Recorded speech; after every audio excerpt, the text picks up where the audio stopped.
Bismillahirrahmanirrahim. Assalamualaikum warahmatullahi wabarakatuh. Innal hamdalillah nahmaduhu wa nasta'inuhu wa nastaghfiruh wa na'udzu billahi min shururi anfusina wa min sayyiati a'malina. May yahdihillahu fala mudilla lahu wa may yudlilhu fala hadiya lahu. Allahumma salli wa sallim wa barik ala sayyidina Muhammadin wa ala alihi wa sahbihi ajma'in, amma ba'du.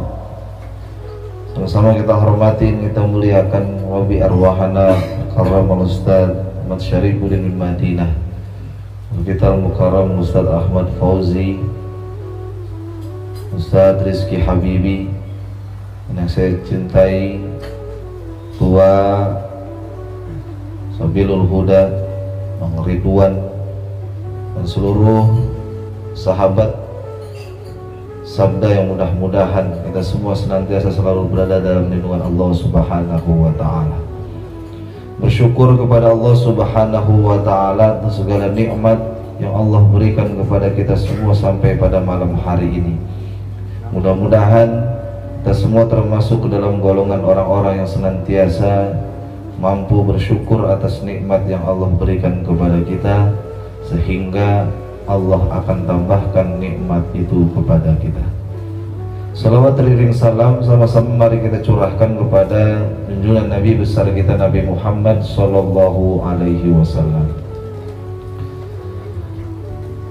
Malam hari ini mari kembali kita lihat diri kita, kita lihat kondisi kehidupan kita.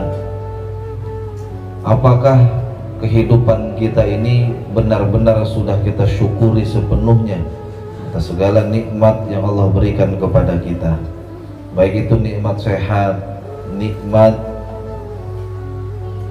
tempat tinggal, nikmat iman, apalagi nikmat Islam dan lain sebagainya.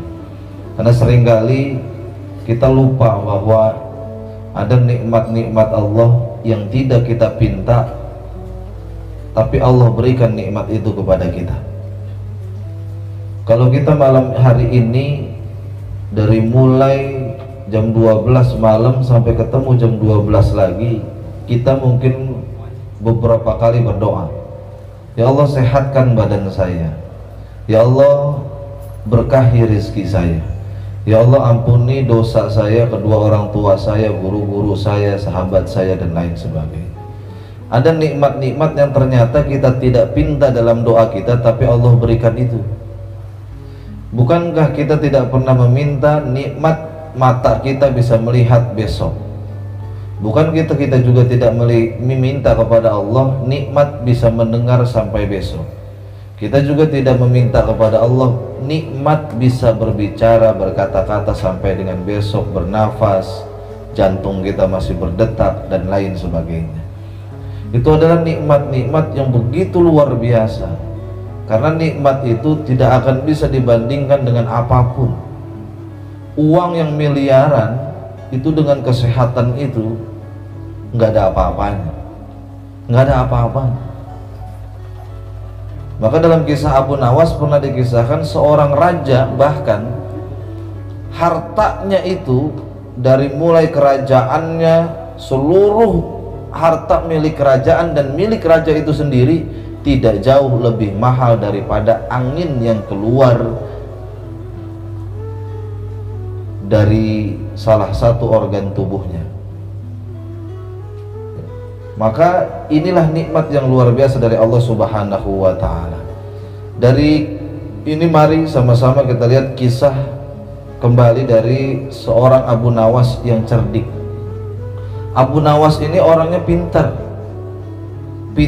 banyak akalnya, dan seringkali menjadi panutan atau menjadi banyak orang bertanya kepadanya tentang suatu masalah.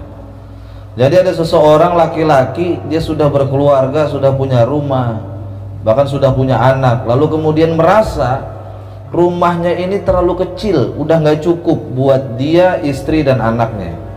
Lalu datanglah dia ke Abu Nawas ini. Lalu kemudian bertanya, "Ya Abu Nawas, aku ingin bertanya kepadamu. Aku ini merasa rumahku begitu sempit, tidak cukup aku tinggali bersama istri dan anak-anakku. Kira-kira bagaimana solusinya menurutmu?" Lalu Abu Nawas ini dengan entengnya menjawab, "Kalau begitu, masukkan beberapa kambing ke dalam rumahmu." Ini orang karena merasa Abu Nawas ini mempunyai otak yang lebih daripada rata-rata dibandingkan dengan yang lain, akhirnya dia nurut.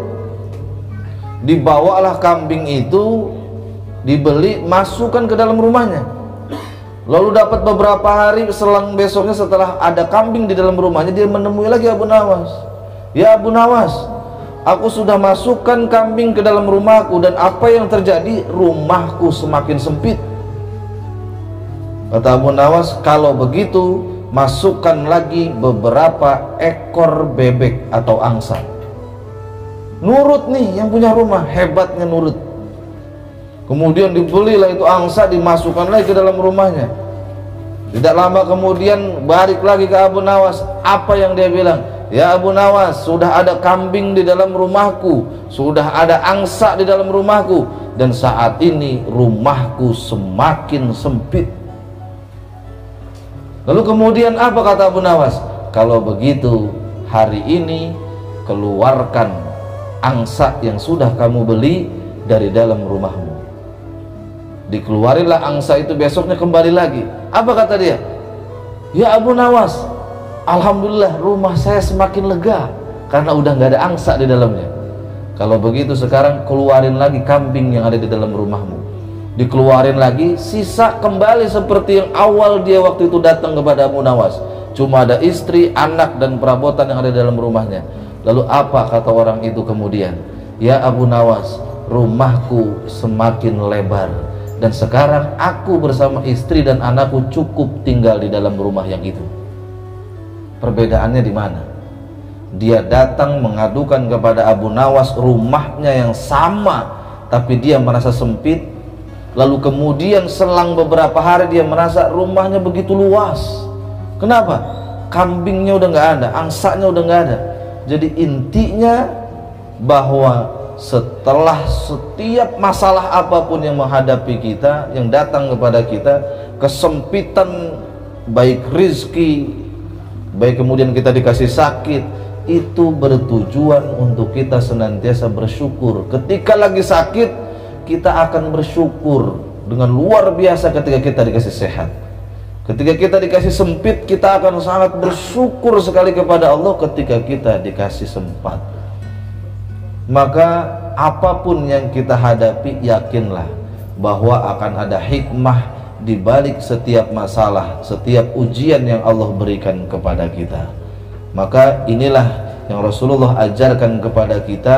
Kalau untuk urusan dunia, lihatlah ke orang-orang yang ada di bawah kita. Tapi untuk urusan akhirat, ibadah, perbuatan-perbuatan soleh, lihatlah kepada orang yang ada di atas kita, agar kita senantiasa berusaha menjadi pribadi yang lebih baik dan pribadi yang bersyukur ketika kita melihat orang-orang yang ada di bawah kita untuk urusan dunia. Ini yang akan terus membuat kita senantiasa tidak berhenti bersyukur, bahwa apapun yang Allah berikan kepada kita, syukuri yang ada. Yang belum datang, jangan pernah berhenti kita untuk memintanya kepada Allah Subhanahu wa ta'ala. Karena ketika saatnya kita pantas mendapatkan doa itu, yakinlah Allah akan mendatangkan apa yang kita pinta itu jauh lebih baik dari apa yang kita pinta kepada Allah Subhanahu wa ta'ala. Ini intinya bersyukur kepada Allah Subhanahu wa ta'ala. Untuk apa? Melihat orang lain yang lebih daripada kita, apalagi urusan dunia. Padahal bisa jadi apa yang kita miliki saat ini, orang itu pun sangat menginginkannya. Pekerjaan yang kita jalani pada hari ini dan seterusnya, bisa jadi seringkali kita keluhkan, padahal pekerjaan itu menjadi impian banyak orang di luar sana. Intinya bersyukur. apa yang kita miliki saat ini, agar senantiasa Allah tambah nikmat itu kepada kita semua dari mulai hari ke hari, agar senantiasa kita menjadi hamba-hamba Allah yang pandai bersyukur atas segala nikmatnya.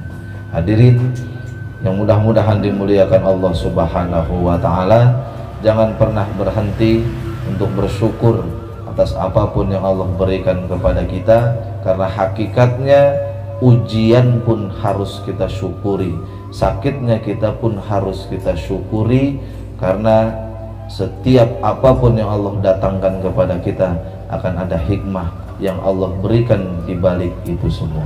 Itu saja yang dapat saya sampaikan, kurang dan lebih saya mohon maaf. Wallahul muwaffiq ila aqwamit thoriq. Wassalamualaikum warahmatullahi wabarakatuh.